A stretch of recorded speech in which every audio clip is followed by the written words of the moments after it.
Autopsy. Yeah, man. Yeah, We're man. drumming. We're drumming it. I'm really hoping that Wesley Snipes does come back as Blade in the MCU, because that's the rumor this week. I heard about that. I did hear about that. But and by the way, I'm celebrating the 5th anniversary of the release of Endgame. There you go. Hey, look, who's that on your wall? Oh, well, that's our guest from last year's San Diego Comic-Con Kung Fu Extravaganza. That's the great Tu Lam, whose autobiography is coming out on the 21st of this month. It's The Way of Ronin. Oh, yeah. Oh, yeah. Yes. And it was awesome meeting him and at the extravaganza and hearing the legend speak. So make sure you guys buy that book. But hey, thanks again for chiming in and watching us legends here. That's right. Well, these guys are legends. There we go. But what's going on? It's your boy Preston, Phat Samurai Guy, backing in with another episode of Action Film Autopsy, the 25th episode, at least here on the channel here. That's right, 25 episodes in, but returning. Legend number 1, that's right, the Master Remaster, the commentary beast, Frank Jang. What's going on, brother? Welcome back. I'm doing all right. How you doing, man? Good to see you, man. Stop talking, Phat. He only has 15 minutes. He's on break. He's on break. All right. No, You know this guy. You know him. You love him. That's right. Kung Fu Santa, Rick Myers. Welcome back, brother.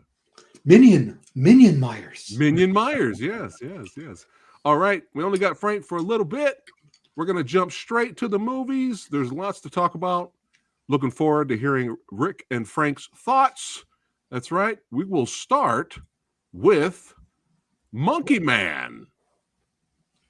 Rick, Monkey Man, what's going on? How is it? Well, I'd rather have Frank first because, I'm an old man. I'm, these young people with their newfangled action films. So I want to hear what Frank's opinion, so I can be completely opposite. All right. Well, that was a cool, badass trailer. You have to admit. The trailer, oh, no question. Yeah, no question. The trailer really sold the movie. And that's the bad thing about having this great trailer, because it obviously raises your expectation. And while I thought the film was fine, it had great cinematography, great characterization, I was expecting more action. I was expecting less. I guess because it's his first film, Dev Patel's first film, he obviously wanted to put like everything in it, he wanted to put all his thoughts, or whatever he want to say in the movie. So you have action, you have drama, you have the character struggle, you have Indian politics, you have Indian history and stuff. And so for someone like me who may not be particularly familiar with Indian history and all those politics, it got a little bit muddy, especially during the middle part when he was, when he ended up with this group of who turns out to be transvestite, rebels, transvestite anti-government faction. I thought that whole middle part really dragged the film down for me. It felt like he's trying to pull a Terrence Malick there, right? I mean, it felt like all of a sudden we went from an Indian, a movie action film into a Terrence Malick like film, and yeah, I mean, I thought the film, at the end, the final fight is great. I mean, the whole final sequence is fantastic. I knew people complain about the shaky cam. People didn't like the handheld stuff. I thought it's okay. It is hard to see sometimes, but I can feel the energy. I can feel the energy. You can tell that he's trying to go all out. The fights are brutal, no doubt about it. Although, again, me being this kind of old school guy, I do like to see. I wish he would have some more, like, longer shots of the fight that you can see more clearly the moves, like how they're fighting, who's getting fought and stuff. And I also didn't, felt that some of the bad guys. I mean, I think some of the bad guys' outcome could have been a little bit better. Like how he took care of the bad guy could have been better. Yeah. It just felt. Yeah. So, but overall, I mean, it's worth seeing it. I think it was. I'm glad I saw it. I just wish that it would have been a little bit better. The action would have been a little bit more, and that middle part wouldn't be so muddled. But overall, I think a great accomplishment from him for a first-time filmmaker. And I would recommend it with reservation. Let's put it this way. Yeah, you remind me of one of those cooking shows, because what they do is they criticize the dish, then they go into the next room and they do the exact same criticisms while they wait. So that's what you did. You had the little thing at the end. But I understand where you're coming from, but also Finkster, we will talk about the shaky cam. But I also understand why Monkey Man turned out the way it did, because it was a nightmare to make. It was pandemic, it was budget, it was all sorts of problems. They literally put that movie together over several years. Oh wow. So it's not surprising that it was piecemeal. And anybody, longtime watchers, if you've watched all 25 of our action film autopsies, I bet most of you can guess what I'm about to say about it. I was unhappy with the ending. I mean, I like the way, I appreciated it's Dev. Dev fought like Dev. He tried to learn a little bit. Also, I got to see his teacher, so that explained a little bit about why he fought the way he did. But as anybody who, especially Phat, my feeling about horror movies. Right. You can imagine I was very unhappy with the ending. Because, what I want from virtually all the characters I care about, or all the heroes I care about, is that they learn. And that's what the great Kung Fu movies do. The Shaw Brothers Kung Fu movies, the Golden Harvest Kung Fu movies, the classic, the golden age of Kung Fu films. Jackie Chan, especially, he learns. He improves. He succeeds because he learns. And I was getting excited at the end because it looked like he was about to learn. Nope. Oh boy. He still, what happens. And I just sort of go, so what am I supposed to take away from this film? Because you know me, probably less than you, Frank, I look at the story. I look at, what it makes me feel emotionally. I'm not looking at the technical. As I've told you multiple times, Frank, I expect the technical to be good. If the technical is not good, it's like, what the F happened there? Because all the crews are great. But at the end of this, it's kind of like, well, the message you're telling me how you feel about the film by the way you ended it. But I agree with. Is that you? Did you hear that little ding? No, that's okay. Go ahead. Keep going. Oh yeah, you're at work. I'm sorry. You're at work. So I feel the same way you do. I want to support him. I want to support Jordan Peele, but I'm not going to see this again. And also, that poster is very much what the thing is. Everybody doing my favorite thing: punchy, closed fists, anger, which is opposite of what I like, which is smart. That's badass. Right. You know me. I like smart ass or wise ass. But will I even like it? Do you think I'll like it? What do you think, Frank? Do you think Phat will like it? Because I've had guys like parts of it, but you also be frustrated by parts of it. Like, for example, I mean, to me, the perfect way to explain the frustration was doing that finale fight at the nightclub. He was fighting great. That whole fight was kicking ass, and all of a sudden he interrupted it. He stopped by having that group I mentioned before entering the picture. And to me, that ruined the whole scene. It's amazing how many times this month that happens. You won't hear it, Frank, but if you watch this over after you finish, you'll see that we discuss the fact that there's a lot of derivative stuff and a lot of interrupting. Yep. We'll get to it, especially in Boy Kills World. There's some surprise. It's like, what? You didn't need to do this. And he does it multiple times. Yeah. I mean, why interrupt that? I mean, it was such a good fight too. I already accepted the shaky cannon. So I already accepted that, because I knew he's trying to do it raw and stuff, which is fine. But then he has to stop that fight, all of a sudden, I was getting into it. Let's put it this. I was getting into it and then boom, it ended. It's like, why? But now let's get on to the next one that you've seen, Frank, because I'm very interested in your opinion of this. Well, I had a blast with this. I really loved it. This will be on my top 10 list for sure. Really? All right.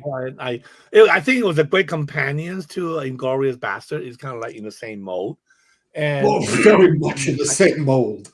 Yeah. The same style and all that stuff. But Guy Ritchie's going, I want to be Quentin Tarantino. Exactly. It's like it's like Guy Ritchie said, this is my Tarantino film, I mean, I was in the mood for it and I loved it. And I mean, I know people are like, oh, this is too like tongue in cheek. You know, they never get, like, they were never in danger and all that stuff. I think you just have to kind of get into the mood for it. Like, you have to treat it more like a fable, a little bit more like an adventure fable thing, where I mean, you can't really put a lot of emotional involvement into it. You just have to sit back and enjoy the style that, the way the film was done. Let's put it this way. You have to enjoy the music. You have to enjoy the mood. You have to enjoy the like little banter between them, the Britishness of the whole thing. I had a great time, and I mean, like, how can you not like a film with Ian Fleming in it? And how can you not like a film where they use music from Dirty Harry? I mean, come on! I mean, like, such a nice throwback to all this stuff, and I had a great time. I mean, like, and I thought the action was nicely done, and I also liked the little twist in the end where you thought, like, they talk about what they're gonna do with what they want to do, and then when it turned out that they couldn't do what they were set out to do. They changed tactic, and I thought that was fantastic. I just thought, oh wow, that's great, because they put a little surprise into it, and you didn't expect that. You thought in the end, because when they mentioned the initial plan, you were expecting in the end, oh yeah, we're gonna see that plan, execute. But when they couldn't do it, they came up with another idea, which I thought was brilliant. I mean, it just it's bloody good film. Yeah. And the cast, well said, bloody good film, and the cast is very entertaining. You see, I came at it differently because since I'm a huge James Bond fan and read everything Ian Fleming has ever written, and did a lot of research on Ian Fleming and read all the bios on Ian Fleming, I was approaching this film going, gee, I hope he does it in a realistic manner, because I loved war movies when I was growing up and all the rest of it. But then when I saw clearly, and the trailer gave me plenty of evidence of the fact that they were not taking this super seriously. Yes. In other words, I call this movie now The Ministry of Ungentlemen, because he has that show on Netflix now, The Gentleman. So this is The Ministry of Ungentlemen. And so he's just approaching it. Again, I'm going to do my Quentin Tarantino, and we're all going to have fun, and Henry's going to have fun, and Harry's going to have fun. Everybody's going to have fun. Yeah. And Alan's gonna have fun. Eliza's gonna have fun. Yeah, exactly. So I stopped thinking. I was saved by the movies I had seen before. I stopped going and expecting and hoping for Guns of Navarone, and decided that I was going to anticipate Where Eagles Dare. Ah, okay. Both written by the same great author, Alistair MacLean. One serious, one enormously fun. That was Clint Eastwood, right? Clint Eastwood, Richard Burton. Yeah. Right. It's one of my favorite. It's one of my favorite movies. It's just whenever, like Murder on the Orient Express or the Maltese Falcon, whenever it starts, whenever I pass by it on TV, I have to watch the rest of it. And same thing with Where Eagles Dare. I have to watch it. And so I went, this is Guy Ritchie's Where Eagles Dare. Yeah. And then I just enjoyed it. Nice. I just enjoyed it immensely. And the scene you were talking about when they came up with a new idea, again, that's what I like. Mm-hmm. They learned. Yeah. And it was a very satisfying, and I'm going to see it again. I don't know if it'll be on the top 10. I'm not going to guess that now. I'm going to wait for the rest of the year before I choose my top 10. But it's up there. Yeah, I mean, it's great. I mean, it's a lot of fun. I love the Italian spaghetti western homages. I mean, the only thing that I thought it was a little bit out, kind of like, come on, is when remember the scene with the girl. It's like that how the girl took care of the villain, or the person who had her in hostage. It's like they could have found whatever she had on her, right? I mean, when they took her in and stuff, how come she was able to do what she was able to do? That's what it is. So, but yeah, I mean, that's a minor complaint. Great film, fun film. Again, the humor. I mean, the whole package. I love it. Yeah. Well, I interpreted the scene with the woman in that he was doing, just like the rest of the movie, he was doing a variation on what would have happened in the Guns of Navarone, or what would have happened in Where Eagles Dare when they had the woman at their mercy. So basically, my feeling was that, of course, they're not going to search her because she's just a woman. So again, their failure. And she does what she does. So in any case, so that's it, right, Frank? You have to go back now. Unfortunately, I didn't get to see City Hunter. I wish I can comment on City Hunter, but yeah. What about Boy Kills World? I didn't see Boy Kills. Oh, okay. I saw that. I'm looking forward to you. I really wanted you for City Hunter because you probably know. I know the manga, I know the anime, but probably not as well as you do. Well, I know the Jackie Chan film too, but yeah. So, by the way, the screenplay of the new one is co-written by the guy who wrote the Jackie Chan City Hunter. Wow. So it's like, and just to let you know, I really loved City Hunter. Oh, nice. I agree with the other critics who were saying that, it wasn't, it's mostly because of him, because of his performance. But no, I enjoyed all of it. I loved the little touches back to the actual City Hunter. Like that's why I chose this picture, because this is a good example. And also the location filming was awesome. Shinjuku, come on. Right? Yeah, Shinjuku, and also it's a whole plot using cosplay. And Moet Mi, one of my favorite Japanese actresses, is in it as his female villain, and they have a great. And of course, I wanted more fights, but the fights they had were exceptional. It was both gun fu and all right, martial arts. Okay. And they had a lot of Japanese martial artists working on the action sequences. Nice. And he was great. Is it better? Is it better than a Jackie Chan one, or you don't really want to compare? I'm happy to compare. Okay. It's more City Hunter. Jackie Chan is more Jackie Chan. Gotcha. It's more the traditional manga. It's more like faithful to the manga then, right? What, Jackie's? And this one. No, this one. Oh yeah, much more faithful to the Japanese anime and the Japanese manga. Well, Jackie's is more faithful to Jackie. Right. Because there's nothing in the manga or anime with him turning into Street Fighter characters. That's true. Yeah. So they're great. They're great separate. But I was so happy for this one because he's perfect. He's effing perfect. You going to go see Fall Guy? I'm seeing Fall Guy tomorrow. Oh yeah, I'm looking forward to Fall Guy. Right. Yeah. Hey, talk about that in the next AFA. Month. Okay, awesome. And Frank, always an honor to have you here, brother. Thank you. You're late for work, buddy. Thank you. Thank you for popping in, man. See you later. Bye-bye. Bye. Say goodbye, Frank. We're not over. I'm here for the next 3 hours. Anyway, no, I'm not. So we have Ministry of Ungentlemen. We have Monkey Man. Right. Do you want to do Boy Kills World since we're in the cinema now? Sure. We can go ahead and knock it out. Boy Kills World. The trailer looked like a lot of fun. Looked like just straight up bonkers. People are already calling it a future cult classic.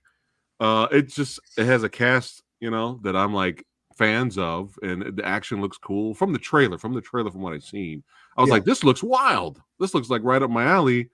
But what? It is. The thing is, what's happening now, and a new movie was announced today. I can't remember what the new movie is. There we go. Thank you, Juan. I heard a new movie being announced today, and somebody who had seen it and wrote the review saying hyper-violent. And I'm going, Rick and Morty, I thought, pushed hyper-violence to its nth degree, so it doesn't have any effect. And Boy Kills World, it's a lot of fun. It is a lot of fun. But and the action is what it is. Here we go. It's by Maurice Moore, and it's his first film after one television show and 3 short films. This is his first feature, but apparently he had total freedom to make it any way he wanted, and he's working with a guy, wonderful name, Dawid. I thought it was David. It's not. It's Dawid, Dawid, Svartarski. He's Polish, and he started seeing. He saw, I forgot what he saw. He saw a Thai movie, I think. And he started traveling. He's Polish, but he traveled throughout that area of Asia, not Japan, not China, but Thailand, Philippines. And he learned Silat, Muay Thai, Kali, and he got into films, and he started working on films like Kingsman. But this movie, Boy Kills World, was his Citizen Kane. The whole movie is, of course, Hunger Games. It's Hunger Games and it's Running Man. Okay. But mixed with Raid and Ong Bak. The action is unmissable. It is Muay Thai, it is Silat, and it's a little Taekwondo too, because it's kicking and punching. Again, kicking and punching. Right. But the plot is what he can't, he's a deaf mute. Right. And but he hears his own voice in his head. Yeah. And his own voice is Archer. Right. And so it's fun. Bob's Burgers, yeah. Bob's Burgers. But curiously, it has the same problem as Monkey Man in that things happen that stop. I mean, action. Now, I understand it's logical that as a filmmaker, you want to go, well, let's give the audience a breather. Yeah. And my attitude is not on this film. You don't need to give the audience a breather because this film is nuts. There's no way we can accept it. It takes place in a completely different alternate universe anyway. Right. So you don't have to keep anchoring this to emotional stuff because everybody here is nuts. So just go, but they don't. They keep stopping. Lots of twists, not lots of twists, like 3 major twists. And the twists are like, oh, well, I see what they're trying to do. They're just trying to pull the rug out from under you. But I got news for you. You can't, because you've already established by doing the movie that my old saying, when anything is possible, nothing is interesting.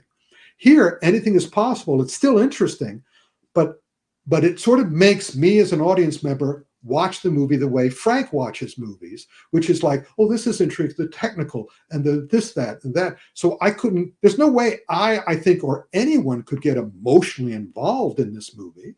So don't keep trying to get us to be emotionally involved because it's not going to work. But even so, that doesn't ruin the movie. Right. But at the same time, I didn't come out. I also, in addition to coming out of movies going, oh, that was wonderful, I love coming out movies going, yeah, right, yeah, right. And it doesn't quite let me do it. It gets close. There's a lot. I mean, I get to do a lot of this. Oh, that was clever. Oh, that was clever. Oh, oh, that was clever. And of course, I see but they ran into the same problem that the Silat movies did, the Raid movies did. There's no place to go.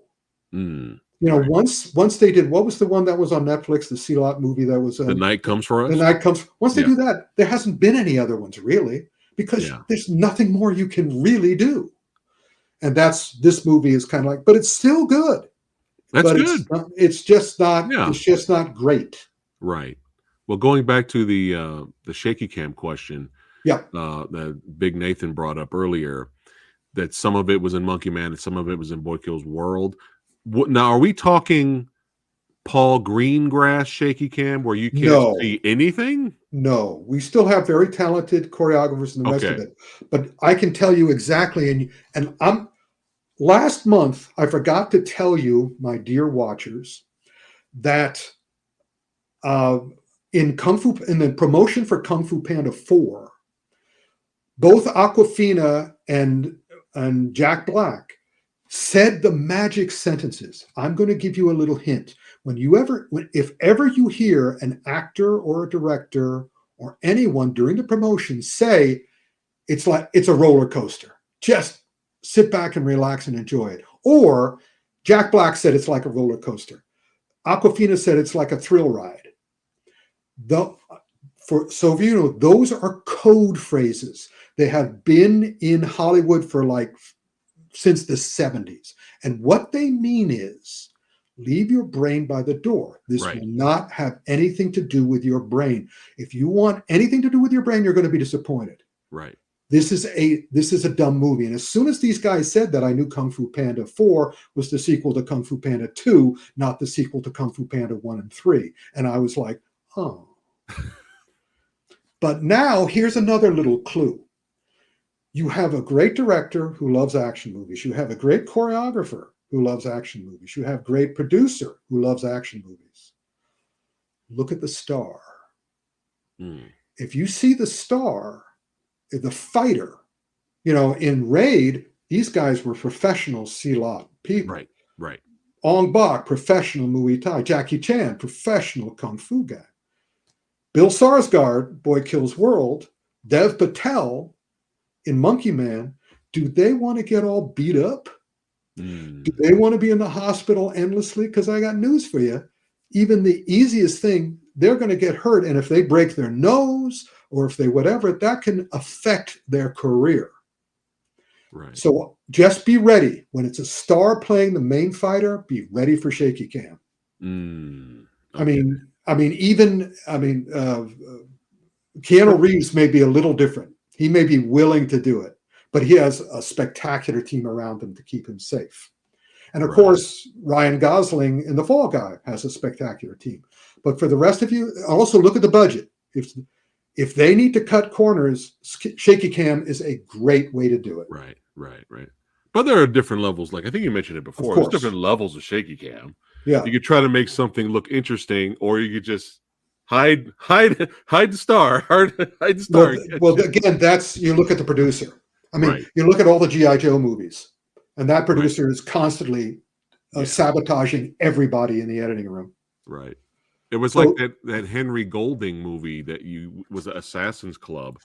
And I think you talked about it in a previous AFA. And I saw one fight scene from it, and I was like, whoa, we went all the way back to the early 2000s on this one. Like, what happened here? And also look at the director, Kingsman, the guy who directs the Kingsman movie. And he just did Argyle. Right. He hates himself in his movie. He hates his audience so much that he basically ruins every movie he's done lately. He's ruined it by being clever. And by the way, we'll run into that a little later we're running to that, I think, 2 or 3 times coming up. So, all right. So let's start. Let's go all the way. Well, it's good to know that at least you enjoyed both for the most part. Yeah. Three. Actually, all 3 films we mentioned. Just not great. And of course, I'm rooting for cinemas. Right. And I want cinemas to come back. And we're going to be talking about this too in terms of Disney. Hey, man. Hey, Kevin. When we talk about Disney, they seem to be getting their act back together. And I'm hoping all film does that too. And we'll start getting really exceptional movies again. Okay.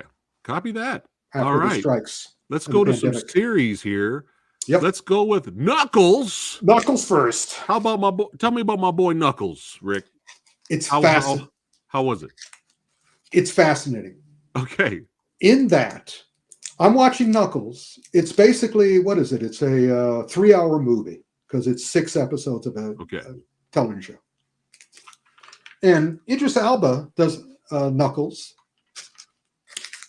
Basically, I know now how much I miss Jim Carrey. Okay.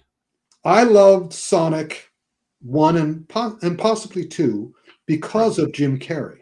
Right. Yeah. But after seeing Knuckles, now I know it's not just Jim Carrey who was important to Sonic. It was James Marsden. Because the thing here is Sonic is a clown. Sonic is a jokester. Sonic is just a fun guy. But he's anchored in the movies by Jim Carrey because nobody can beat Jim Carrey. Right. Jim Carrey is an artist at clowning. Right. Jim Carrey, I feel, is the best screen clown since the early days of Jerry Lewis. Nobody can beat him. So here we have Knuckles, and Knuckles is Idris Elba. He's totally serious. But everybody else, they say, as a matter of fact, in some of their promotions, that, Jim Carrey gave us permission to go for it. But I said while I was watching it, I got bad news for you guys. You're no Jim Carrey. So the cast is terrific. They are filled with really interesting and fun, improv comics, comedians, comic actors. Nobody's good as Jim Carrey. So it's still okay, but it's no Sonic because the balance is off. Yeah, there you go. 70% of yeah, absolutely right, sir. So I could skip it, really. Yeah, or you could do what I do: watch the first episode, the last episode. That's it. Okay. But even so, it won't be satisfying because the last episode is very reminiscent of Sonic 2, except Sonic 2 was much more satisfying. Right. All right. Well, I did hear a rumor about Shadow the Hedgehog, which is known to use guns. And Keanu Reeves might voice Shadow the Hedgehog, which I'm all for that. That's kind of hilarious, actually. Yeah. But yeah, all right. So it sounds like a pass for Knuckles. But for the most part. Now, X-Men 97. We talked about our first couple episodes last month. Where are we now with the show? As I said, I knew I was in good shape when I saw that the creator credit, it says Stan Lee, Jack Kirby, and Bo DeMaio. And I went, Bo, you bastard. Because, the only one who's alive out of those three is Bo DeMaio. Yeah. But he is the co-creator of X-Men 97 Part 2, or whatever you call it. X-Men 97 2024. Right. And he was mostly known for doing the first couple of seasons of The Witcher. So he's taking it seriously. Okay. And also Chase Conley was the main writer of this, and he's an African-American writer who is best known for Black Dynamite. Nice. So you see, and also you look at the list of producers, there's Kevin Feige. And it's all hands-on. It's the best thing they've done since Eternals. And Eternals was terrible, but it's the best thing. It's the best. It's their first great one since Eternals. Wow, nice. And they just have to nail the landing, and I'll be just super happy. But so far, you're loving it. So far, so amazing. So I agree with the Three Fires. It is fire, and it's really it loves comics. It loves its characters. It loves us. They're back. Marvel's back to being Marvel. Nice. That's good. That's why I'm celebrating this again. As I've said, this accomplished Avengers Endgame accomplished something that is unprecedented in the history of cinema, and the stupid asshole Oscars didn't even mention it. Yeah, that's a shame. That's like a shock.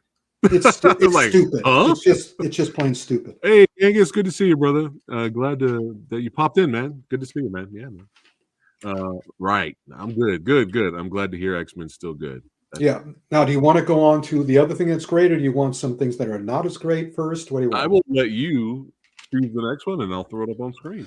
Well, speaking of great, Shogun is finished. It is exceptional. I didn't even write down any of the people. I mentioned all the people who worked on it last month. Yeah. If you haven't seen it, see it. If you have seen it, see it again. I'm planning on binge watching it for sure. Yeah. I would love for you to binge watch it and then do your and Lady Phat's review. Sure. Yeah. It just it made me feel so good. Again, we're in an age of derivative stuff.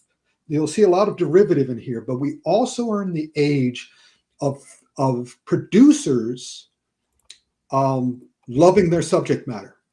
Back in the day, in the bad Hollywood days, and we're still in the bad Hollywood days, one of the things that you knew the producer was there to sabotage the film when they said, well, I don't want to play to the fans. I want to play to the people who aren't fans already. I want to go outside the fan base and try to, and I'm going, well, that's bullshit. You're just making an excuse to ruin it. Mm-hmm. You're just trying to ruin it. You're trying to sabotage it for whatever reason, whether you're racist or sexist or whatever. But thankfully now, Shogun's a great example. X-Men 97 is a great example. What we're about to talk about, Fallout, is a great example. They are faithful to their subject matter.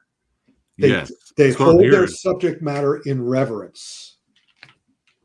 Yeah, so many people I've saw comments where they were like, thank God someone gets it, someone understands, and thank God they didn't pull a Halo once again. So yeah, they didn't. Yeah, in other words, they're not trying to attract anybody but the Fallout fans. And I'll have to admit, I'm not a Fallout player. I'm not very knowledgeable about Fallout. Neither am I, but I love post-apocalyptic sci-fi stuff. So then you're made. Mm-hmm. I mean, this thing is really, I admire it. I appreciate it. I didn't necessarily enjoy it, because the subject matter frightens me. I'm afraid I'm coming to the end of the hallway here. I'm coming to the end of the race, and I don't want to end it the way you do in Fallout. Right. I'd rather just sort of like, oh, that was fun, not, oh my God, the world's a horrible place, radiation. So, but still, it's extremely well done. Extremely well done. And the lead actor, that's another thing about Goggins, man. Well, not just Goggins, the woman, what's her name? I didn't write down her name. But I thought I recognized her, but it's the same thing as with City Hunter. The lead of City Hunter is just mesmerizing. Right. The female lead of Fallout is like, wow, she's great. Nice. There we go. Fallout crew understood the assignment, and then the show how it's done. They more than understood it. They did a great job because there's many episodes. They're extensive episodes, and they just do a great. There's on New Rockstars. They just did a 90-minute encapsulation of Fallout, where they went through every single point, comparing the show to the game and the different games that they're showing. It's an incredible job of homework on the filmmakers' parts. Nice. Is this the highest? Is this the highest rated show on Prime? I don't know. I didn't check. Okay. And also, I'm not sure they're done yet. Are they done yet? Oh yeah, I think they put out all the episodes. So. Okay. You said one more thing. Oh, I can't remember now. Oh, sorry. You distracted me. All right. Oh yeah, that's right. The people who worked on it, who worked on Fallout, worked on Captain Marvel, Tomb Raider, Silicon Valley, Portlandia, and the action choreographer, the action director, is a veteran of 170 previous assignments. Ooh. So you can see when you take, Captain Marvel and Tomb Raider, combine it with Silicon Valley and Portlandia, because that's the other great thing about Fallout. It's a comedy, it's a drama, it's science fiction. It's, it's just, it's sex. It's really pretty cool. Copy that. All right. It's going in the queue. I'm going to check it out. Now let's talk about two things that aren't cool. We're going to keep it sci-fi. We're going to keep it sci-fi? No, let's do Wages of Fear first. Okay. All right. Now, the Wages of Fear. Yes. Well, now you saw that, right? I have seen it, and the channel members and patrons have early access to my epic review of it with director Billy Hansen. We talked about that movie, Rick, for an hour and 20 minutes. And what did you say? What's encapsulated? 25 words or less. Tell me what you thought. Okay. The minor spoiler. It's gonna be out for the public, so you guys can watch it. But if you're a member, you can watch it right now. There are two previous movies. Yes, both classics. Classics. Yeah, I might add. Yeah, Sorcerer and the original one. Yeah. All right, here we go. The Wages of Nothing. The Wages of Fuckery. Hallelujah. The Wages of Wet Fart. Yeah, there you go. There's your little spoiler of my review, but make sure you guys watch it when it's public. My heart was broken because, of course, I love Alban Lenoir. Yes. And they ruined, they fucked him over in this too. So Lost Bullet movies, man. I was very unhappy. But also I was not surprised because I saw the original Wages of Fear back in college when I was going to cinema classes. They showed the Wages of Fear and I was going, wow. Then I saw Sorcerer, William Friedkin's remake, and I went, wow. And so I saw they were doing this, but I saw it with Alban. And then I started watching it and saw that Alban was only an actor in it. He wasn't involved in the production or the writing or the direction. That makes sense. And I went, uh-oh. Yeah. And then I saw the first fight with him and I went, uh-oh. Yeah. And then I just went, why the hell did you guys do this? Exactly. You take a great classic and turn it into this? Yeah. So it's a shame. Yeah. Neither Phat or I can recommend the Wages of Crap. just baffling. Yeah. Sad. Yeah. Yeah. Watch Lost Bullet 1 and 2 instead. There you go. Yeah, watch that instead. Or the original Wages of Fear or the Sorcerer. Oh, Sorcerer, yeah. Those make a great double feature. Yeah. Although by the end of it, you'll be going, give me a whiskey, would you? Still very powerful. Yeah, yeah. But All right. Now the big one that everyone is looking forward to hearing what Kung Fu Santa has to say about it. Yeah. Rebel Moon Part 2. The Scargiver. Scargiver. Yes. What you should have done. Okay. Was, you sometimes make little short subjects out of my reviews. Yeah. You should have made a little short subject out of my review of the first one, and just replay it. And I would just and we'd both be watching the replay. We'd be looking, we'd be watching the replay and I'd react to it. Yeah. Yep. Same thing. Yep. Yeah. But no, I was prepared this time. Okay. Because I figured the first one. Yeah. This one, more than 2 hours. Yeah. Zakov still comes out and does his pre-promotion, saying that I have a even longer version, an uncut version with with all this other stuff. I mean, how he treats he knows the audience are going to stick. His audience is going to stick with him, no matter what crap he gives them. Yeah. And I have to assume that his psychology is such that, oh, you want crap, do you? Well, BlackRock, he has to be. There's no way, unless he's bipolar or schizophrenic. Right. There's no way, with multiple personalities. There's no way he can't be doing this on purpose, because he figures we're all going to take it. So what I did, knowing what I was going to do, is I watched the first 20 minutes. Yeah. And it made me do that because I knew what to expect for the most part from the last time. So rather than go, oh, what a shame, I go, no, this is exactly what I expected. Okay, thank you very much. You gave me permission. Out comes the fast forward button.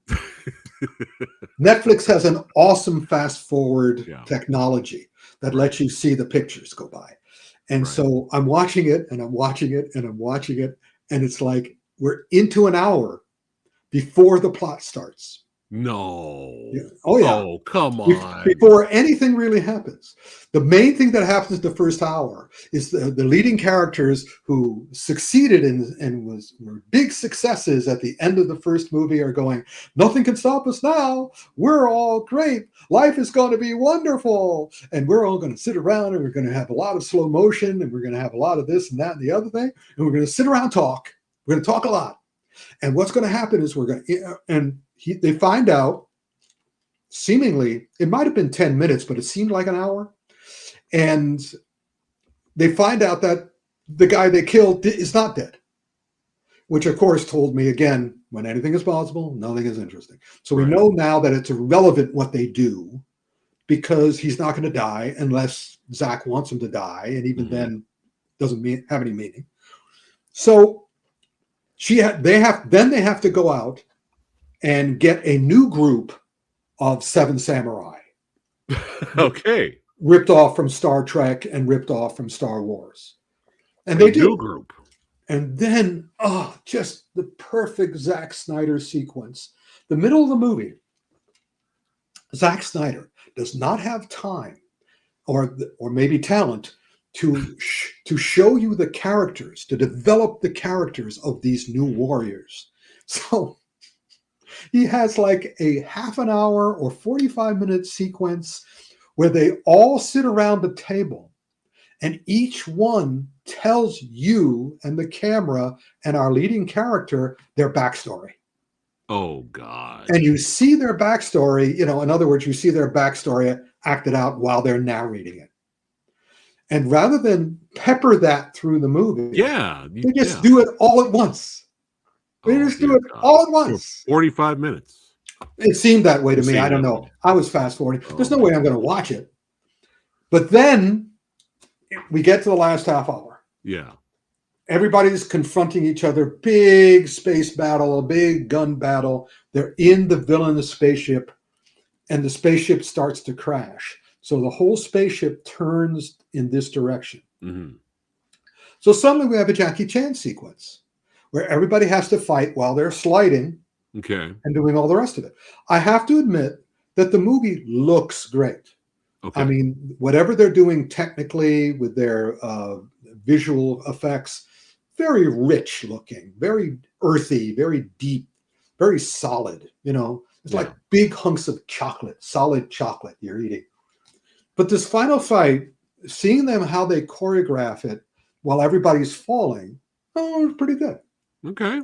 Didn't make any difference. Yeah, it's like a positive. I said that was tolerable. But didn't they have a scene at the end of the first movie where they were sliding down, falling? Well, yeah, but they did this one better. Okay. Because that one was because now I know that nobody's going to get killed. Although he seems to have been killed again. Spoiler alert. I don't think it matters. It's fine. Yeah. And this time, before, she just stabbed him a lot. At the end of this one, spoiler alert, decapitated. Although you don't see him decapitated, you just hear him being decapitated. That'll be in the extended R-rated version. That'll come out later.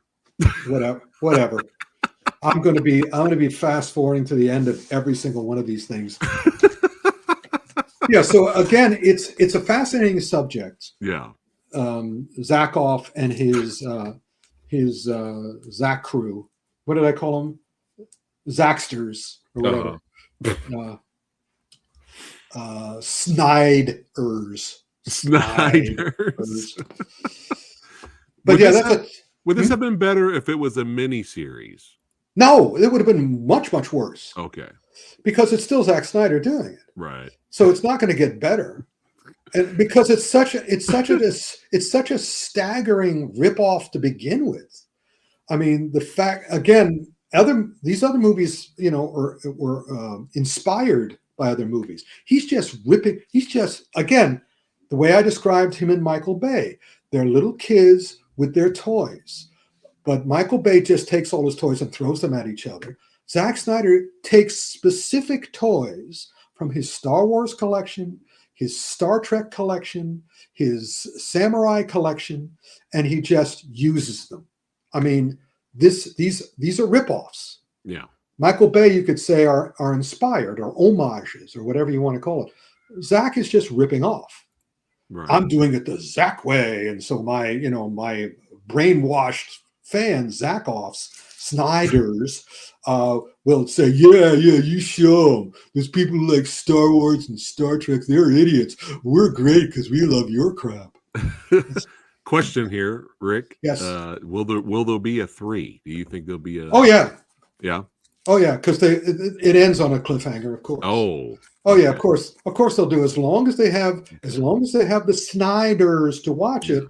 Netflix doesn't care. It's not like they're they just need eyes. They don't need smart eyes or nice eyes or wise eyes. They just need eyes. And this one might make you laugh, Rick, because it made me laugh.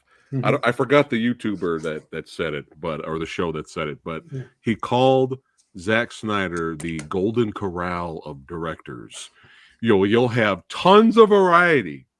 There'll be tons of variety there. Everything's there, but none of it's any good. And I was busting up laughing at that. And this is coming from a guy that I actually like some of Zack Snyder's earlier works. Me too. Dawn of the Dead was great. Dawn of the Dead was great. What was the first one? I like 300. 300 I thought was terrific. Yeah. So, but I've noticed something, and like I clicked on the comment earlier. Zack needs to stop writing his movies. I noticed something. You notice the good Zack Snyder movies are majority of it is from someone else's stuff that's already been done.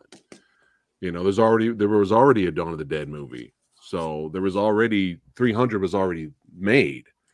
He was making a shot for shot of the graphic novel. It was already there. Watchmen, it was already there. Right. So it's like when he has to do something on his own, like write a script on his own, he does what he does. He rips off other things. Right. And yeah. But it's as expected. So I was happy that final fight scene. And of course the actors are wonderful. Yeah. All those guys, I'm not going to penalize them, and it's on Netflix. No, they're doing their job. So it's not like it's no skin off my head. All right. Well, I think that's all of them. I wish we had something great to talk about at the end. I hate ending on that. Oh, it's fine. It's fine. The Veil. We'll talk about that next month. The Veil. Right? The Veil. Yeah, that's a good idea. It just started, and well, no, we can talk about it now. I don't want to talk about it next month. Okay. It's basically again derivative. It's Killing Eve. It's a new version of Killing Eve, but speaking straight from an action film autopsy standpoint, I appreciated her fight scenes because they didn't make her act like a man. She's smarter than that. There's not a lot of fight scenes, but the fight scenes are worthy because rather than using her fist and rather than pretend that you can pick up a Gatling gun and shoot it without any problem, she shows effort, she shows weight, she shows emotion. All right. But the show itself, it's kind of like, this is way too Killing Eve. But if you like Killing Eve, and if you like, female-led, this is one of the better of the female-led action movies because they don't, again, try to make her a man. Right. Okay. Copy that. Well, I think that's all of them. So let's do the quick Rick's recap here for all of you late bloomers or late blunderers, late comers. Or we get to do the television thing where I'll tell you the exact same thing except very short. Yes. We're gonna go through all of it here, and let's start with Kunckles.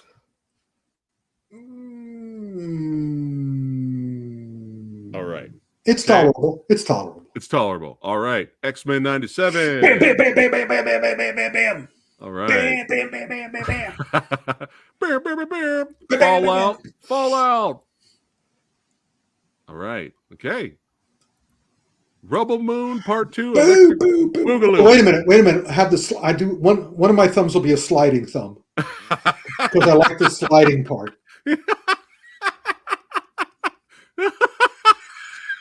Two sliding thumbs. Rubble Moon.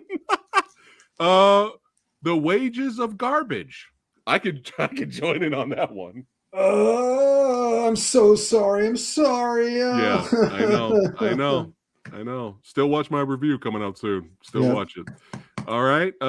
City Hunter. All right. Nice. All right, we're almost there. Shogun. I'll do two thumbs up with the samurai sword. Yeah. All right. And the Veil again. The Veil. You can see your thumbs. Your thumb. There you go. Just one thumb. Okay. All right. Monkey Man. Same. Okay. All right. Middling. Yeah. Good. All right.